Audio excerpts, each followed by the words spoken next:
Саламатсыздар урматтуу биздин YouTube каналынын көрөрмандары, өлкөбүздө алынган акыркы сааттагы жаңылыктар менен тааныштырабыз. Каналыбызга катталып, ой пикирлериңиздер менен бөлүшүңүздөр. Чыңгыз Айдарбеков БШКга мандат берүү тууралуу арыз тапшырды. 13 апрелде Чыңгыз Айдарбеков Борбордук шайлоо комиссиясына депутаттык мандатты берүү тууралуу арыз тапшырды. Бул тууралуу ал социалдык тармактагы баракчасына жазды. Анын айтымында бир айдан ашык убакыт өтсө да БШК кечигүүнүн себептери боюнча бир да жооп берген эмес. 2026 жылдын 10 мартынан бери мен Жогорку Кеңештин Кыргыз Республикасынын 8-чакырылышына расмий талапкер болуп эсептелем. Шайлоодо менин талапкерлигим үчүн 6259 шайлоочу добуш берген. Бул мага көрсөтүлгөн ишенимдин деңгээлин тастыктайт, деди Чыңгыз Айдарбеков. Ал арызында өлкөнүн мыйзамдарынын бир катар бузулуштарын белгилеп, өзүнө мандат берилиши керектигин талап кылууда. Буга чейин номер 21 шайлоо округу боюнча Жогорку Кеңештин депутаттыгына талапкер Чыңгыз Айдарбеков президент Садыр Жапаровго БШКнын аракеттерине байланыштуу даттануу менен кайрылган. Ал бул маселеге кийлигишип, көзөмөлгө алып, шайлоочулардын укуктарын калыбына келтирүүнү жана процедуранын мыйзамдуулугун камсыздоону суранган. Эсиңиздерге салсак, Бишкек шаарындагы Ленин бир мандаттуу номер 21 округ боюнча Жогорку Кеңештин депутатынын мандаты Кубанычбек Кангантиев ыйгар мукуктарын мөөнөтүнөн мурда тапшыргандан кийин бош бойдон калууда. Анын ордуна Чыңгыз Айдарбеков келет деп күтүлгөн, бирок процесс созулуп кеткен.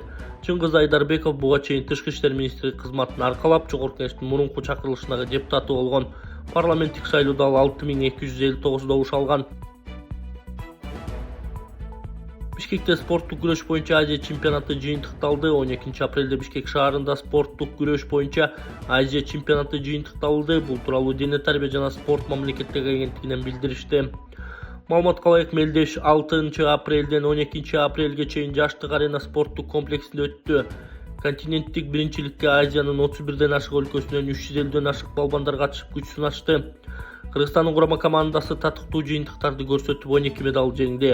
Грек-рим күрөшү боюнча 4 алтын медаль жана командалык эсепте 2-орун, кыз келиндер күрөшү боюнча 1 алтын, 1 күмүш жана 2 коло медаль, командалык эсепте 4-орун, эркин күрөш боюнча 4 коло медаль жана командалык эсепте 5-орунду камсыздады. Ассаламу алейкум, Москва шаарындагы бир туугандар. Барсмед клиникасынын жогорку сапатта көрсөтүлгөн кызматтары менен тааныштырып өтөбүз.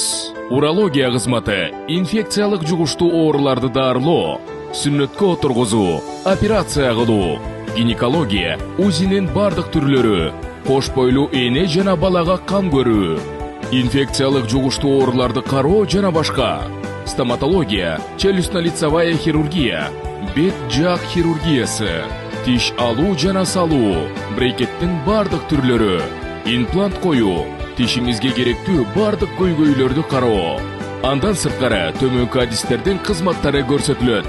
Гастроэнтеролог, кардиолог, хирург, дерматовенеролог, оториноларинголог, лор, травматолог, невролог, УЗИ, ЭКГ, анализдин түрлөрү, процедурный кабинет.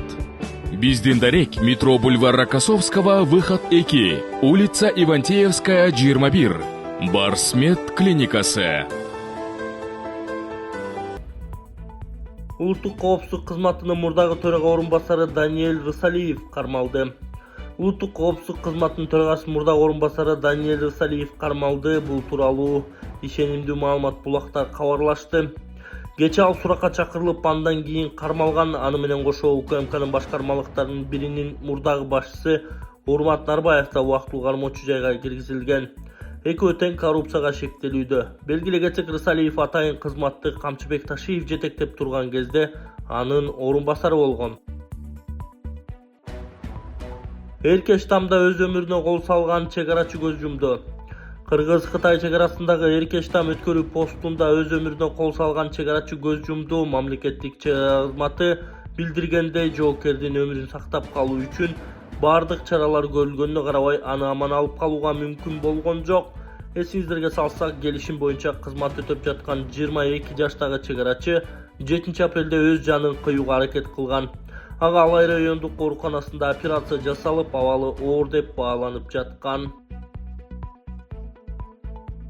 Бишкекте балдар арасындагы кунг-фу турниринде мушташ чыкты.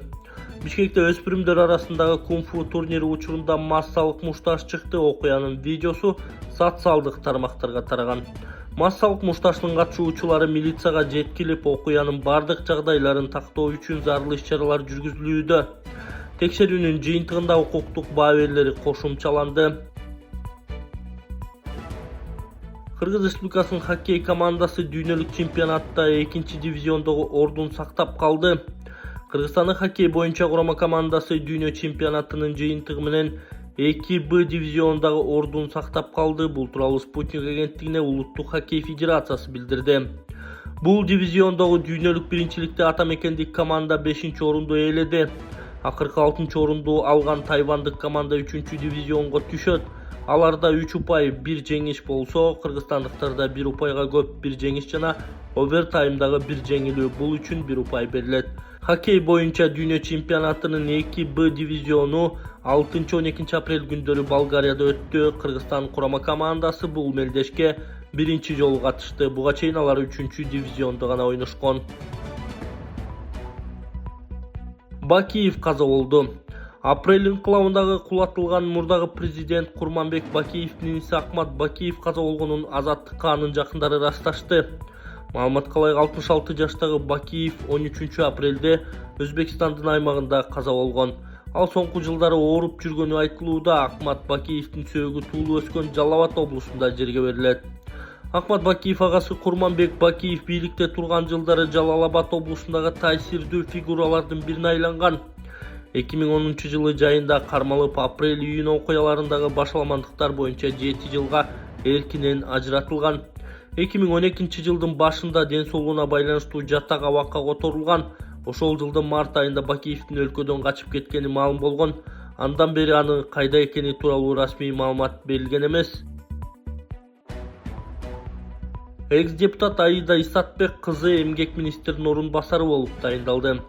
Аида Исатбек кызы эмгек, социалдык камсыздоо жана миграция министринин орун басары болуп дайындалды. Мекеменин маалымат кызматы тиешелүү тескемеге Минкап башчысы Адылбек Касмалиев кол койгонун билдирди. Буга чейин бул кызматта Айнура Орозбаева аркалап келген. 31 жаштагы Исатбек кызы буга чейин Жогорку Кеңештин 7-чакырылышынын депутаты болгон. Ал Чүй облустук университетинин юриспруденция адистиги боюнча аяктаган.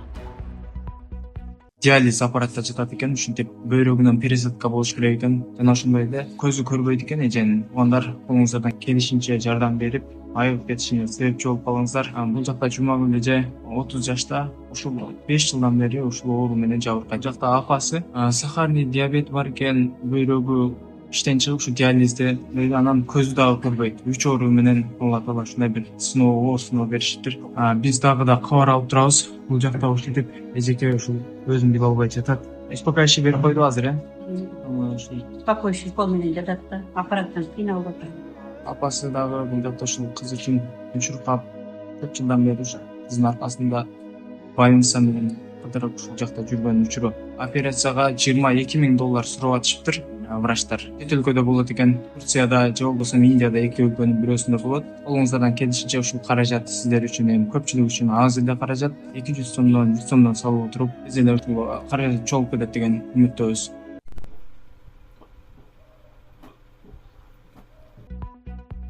Минкап төрагасы Адылбек Касмалиев Кыргыз Алтын ААКынын ишмердүүлүгү менен таанышты.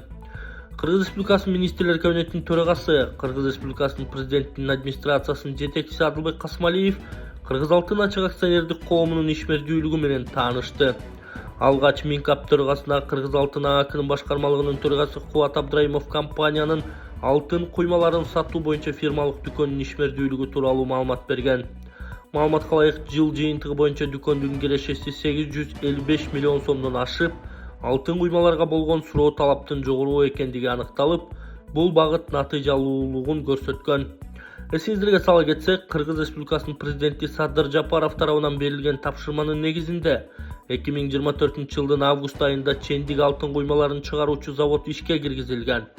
Бир жылга жетпеген убакыт ичинде долбоор жогорку натыйжалуулугун көрсөтүп, заманбап өндүрүштүк жабдууларга жумшалган 320 миллион сом көлөмүндөгү инвестицияны толугу менен актады. Мындан тышкары Минкап төрагасы Адылбек Касмалиев компаниянын заманбап талаптарга жана эл аралык стандарттарга жооп берген кырдаалдык борборунун иши менен да таанышты. Аталган борбор өндүрүштүк процесстерди жогорку деңгээлде ыкчам көзөмөлдөөнү жана натыйжалуу башкарууну камсыз кылат. Андан соң Кыргыз Алтын ААКнын жалпы ишмердүүлүгү жөнүндө видео тасма көрсөтүлгөндөн кийин жыл жыйынтыгын чыгарган жыйынга катышкан. Отурумда компаниянын 2025 жылдагы негизги көрсөткүчтөрү, башкаруу реформаларынын жыйынтыктары жана уюштуруу түзүмүнүн оптималдаштыруу боюнча жүргүзүлгөн чаралары тууралуу маалыматтар угулган. Анда 2025 жылдын жыйынтыгы боюнча компания рекорддук финансылык көрсөткүчтөргө жетишти. Таза пайдасы 18,7 миллиард сомду, ал эми жалпы кирешеси 20,7 миллиард сомду түздү. Бүгүнкү күндө Кыргыз Алтын ААКнын түзүмүнө 2 филиал, 13 туунду компания жана 4 биргелешкен ишкана кирет. Кыргыз Алтын ААК жакынкы 3 жылдын ичинде жалпы суммасы 1 миллиард доллардан ашкан стратегиялык маанидеги бир катар долбоорлорду ишке ашырууну пландаштырууда. Алардын катарында Үңкүр Таш, Тоголок, Чакуш, Талдыбулак жана Андаш кендерин өздөштүрүү долбоору бар. Мындан тышкары компания Кумтөр кенинин калдыктарын кайра иштетүү боюнча иштерди активдүү жүргүзүүдө.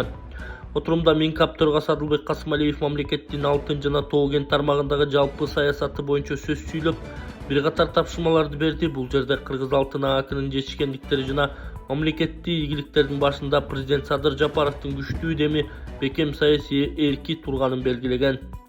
Кумтөрдүн өнөр жайдагы үлүшү боюнча акыркы эле маалыматты айтайын. 2026 жылдын февраль айында ИДПнын өсүшү 8,8%ды түздү. Анын ичинде өнөр жайында 18,7% өсүш катталды же 147,8 миллиард сомдук дүң продукция өндүрүлдү.